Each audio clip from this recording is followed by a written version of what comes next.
नमस्कार दोस्तों, मैं हूं परविंदर सैनी। दोस्तों, जिस तरीके से भारतीय जनता पार्टी ने अपनी केंद्र की टीम का निर्माण किया है, या यूं कहें कि उन्होंने अपनी नई टीम बनाई है, और इस टीम में झज्जर से पहले ओम प्रकाश धनखड़ राष्ट्रीय सचिव थे, अब उनके नाम को काट दिया गया है, यानी कि उन्हें इस टीम से बाहर का रास्ता दिखा दिया गया है। लेकिन इसके साथ ही अब कई और बड़े अहम सवाल खड़े हो रहे हैं। जिस तरीके से अगर झज्जर जिले की हम बात करते हैं तो यहाँ पर 4 सीटें हैं, जिनमें से 4 सीटों में से 3 पर कांग्रेस पार्टी का कब्जा है, जबकि एक सीट ऐसी है जिस पर निर्दलीय का कब्जा है। हालांकि फिलहाल निर्दलीय जो व्यक्ति है बहादुरगढ़ से राजेश जून, वो बीजेपी को समर्थन कर रहे हैं। लेकिन बड़ी बात यह है कि आखिरकार अब झज्जर के कार्यकर्ता किसके पास जाएं? आखिरकार झज्जर के कार्यकर्ताओं को जब कोई काम हो तो वो अपना दुखड़ा किसके सामने रोए? क्योंकि अब से पहले बीजेपी के तमाम कार्यकर्ता अपनी समस्याओं को लेकर लगातार ओम प्रकाश धनखड़ से मिलते रहते थे, अपनी समस्याओं को उनसे हल करवाते रहते थे। लेकिन अब केंद्रीय टीम से उनके बाहर होने के बाद सवाल ये खड़ा हो रहा है कि आखिरकार अब झज्जर को कौन संभालेगा, अब झज्जर की समस्याओं को कौन सुनेगा?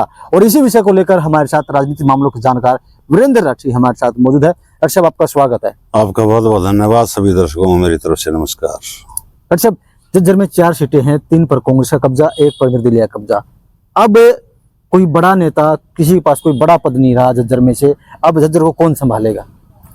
जिस प्रकार से भारतीय जनता पार्टी ने अपनी नई राष्ट्रीय टीम का ऐलान किया है, उस टीम के अंदर ओम प्रकाश धनखड़ जी को जगह ना मिलना तो ये इलाके के साथ एक तरह से अन्याय है। क्योंकि रोहतक और झज्जर एक ऐसा इलाका है, दोनों के दोनों जिले, जहां कांग्रेस का दबदबा माना जाता है। भारतीय जनता पार्टी ने एक बड़ा पद ओम प्रकाश धनखड़ जी को पहले प्रदेश अध्यक्ष जी के रूप में दिया था और फिर राष्ट्रीय सचिव के रूप में दिया था। और जिस प्रकार से इनको ये पद मिले थे तो इस इलाके के अंदर भी भारतीय जनता पार्टी के प्रति लोगों का रुझान बढ़ने लगा था कि भारतीय जनता पार्टी के किसान नेता के बारे में भी सोच रही है और जाट कम्युनिटी को भी एक बड़ा पद दे रही है।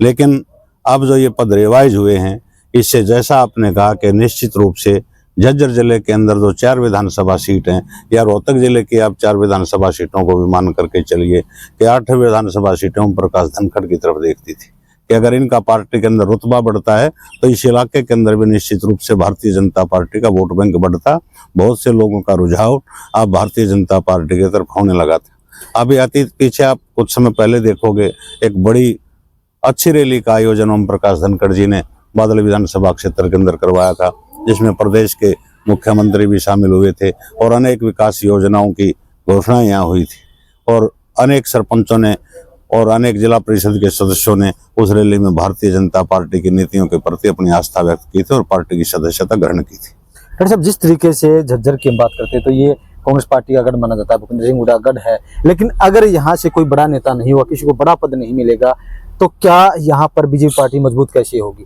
कैसे लोगों के अंदर जो है फिर से बीजेपी के प्रति जो प्रेम जागेगा? यहाँ पर भारतीय जनता पार्टी ने जो मुख्य चौधर थी हरियाणा प्रदेश की, वो जीटी रोड बेल्ट के अंदर बांट दी। आप चाहे प्रदेश अध्यक्ष का देखो, चाहे आप उनको देखो, मुख्यमंत्री जी को देखो, चाहे आप संजय भाटिया जी को जिस प्रकार से बड़ा ओहदा मिला है उनको देखिएगा, चाहे मनोहर लाल खट्टर जी केंद्र के अंदर मंत्री हैं, मूल रूप से तो वो रोहतक जिले के बनियानी गांव के हैं, नंदाना गांव से हैं, लेकिन राजनीति तो उस इलाके की करते हैं। जो करनाल लोकसभा सीट है, उस इलाके के अंदर 4 महत्वपूर्ण पद भारतीय जनता पार्टी ने दिए हैं। तो जीटी रोड बेल्ट की तरफ ध्यान है, जो गांव देहात का इलाका है। हालांकि आप देखोगे सोनीपत भी जाट बेल्ट मानी जाती है, केवल 1 सीट कांग्रेस की है। दूसरे कन्नौर से जो विधायक जीते देवेंद्र कादयान जी, वो भी आज भाजपा को समर्थन कर रही हैं।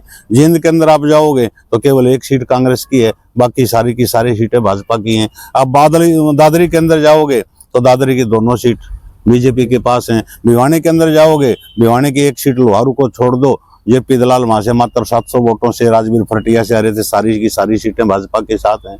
अब झज्जर और रोहतक की तरफ जब आओगे तो यहाँ कांग्रेस का कब्जा है। एक निर्दलीय आप मानते हैं कि भाई बहादुरगढ़ से राजेश जून है, वो भाजपा के समर्थन में है।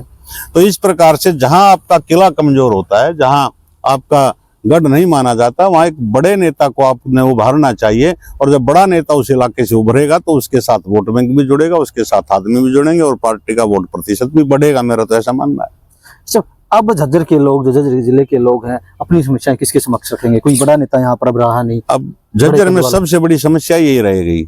अब जो बाकी विधायक बचे 3, जिसमें झज्जर के विधायक हैं, बादल के विधायक हैं, बेरी के विधायक हैं, उनके पास कोई अपना काम लेके जाता तो एक ही बात कहते हैं कि हमारी सरकार नहीं है। अभी कल परसों कोई पंचायत हो रही थी, सार साइड थी या की साइड थी, वहां एक व्यक्ति कहता हुआ जस्सी पेटवाड़ जी को नजर आया, उसमें कुछ आदमी और भी बैठे थे, कि भाई तुम मुख्यमंत्री से या मंत्रियों से मिलने जाते हो, हमें लगता है कि तुम अपने व्यक्तिगत काम करवाने जाते हो, इलाके के काम करवाने नहीं जाते। अगर इस प्रकार की कोई इलाके के कामों की बात आती है तो बहाना एक ही है कि भाई हम सत्ता में नहीं है, हम सरकार का हिस्सा नहीं है, तो उनके पास जाकर के तो लोग करें क्या। और भारतीय जनता पार्टी के पास इतना बड़ा चेहरा, जिस प्रकार से पिछले 7-8 साल से ओम प्रकाश धनखड़ जी रहे, पहले 5 साल मंत्री रहे, 10 बार 2014 से लेकर के अभी तक वो चेहरा थे, कहीं न कहीं उनको बड़ा पद ना मिलना पार्टी के अंदर, तो यहाँ के लोगों को ये बात अखर रही है।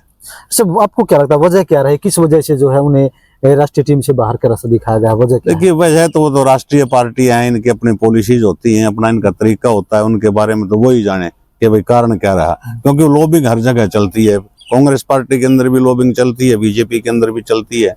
ये वैसे तो कहें तो एक समय था जब ओम प्रकाश धनखड़ जी चुनाव हारने के बाद भी प्रदेश अध्यक्ष के रूप में बन करके आए, फिर दोबारा चुनाव हारने के बाद भी राष्ट्रीय सचिव भाजपा ने उनको बनाया।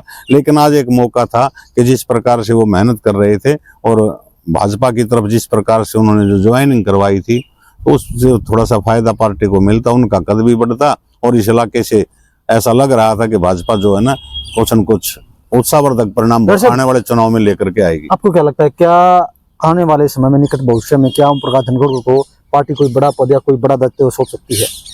देखो, राष्ट्रीय पार्टियों में हो सकता है बड़े नेता हैं, सीनियर नेता हैं, लंबे समय से भाजपा से जुड़े हुए हैं, अखिल भारतीय विद्यार्थी परिषद से अपनी राजनीति की शुरुआत उन्होंने की थी, तो आरएसएस में भी ठीक ठाक लाइजन हैं, संघ में भी हैं, हर जगह पे हैं। तो पदों का तो पता नहीं होता कि हो सकता है कोई बड़ा ओहदा और मिल जाए, लेकिन अब उम्मीद थी लोगों को कि राष्ट्रीय महामंत्री के रूप में शायद इनको पद मिलेगा और इनका कद भी बढ़ेगा और इलाके की पहचान भी बढ़ेगी और इलाके के अंदर भाजपा का प्रचार प्रसार होता जो दिखाई दे रहा था कि कहीं न कहीं उसके ऊपर कोई ब्रेक सा एक तरह से उन खबरों के ऊपर आज लगा दिया, लेकिन भविष्य का कुछ भी कह सकते हैं।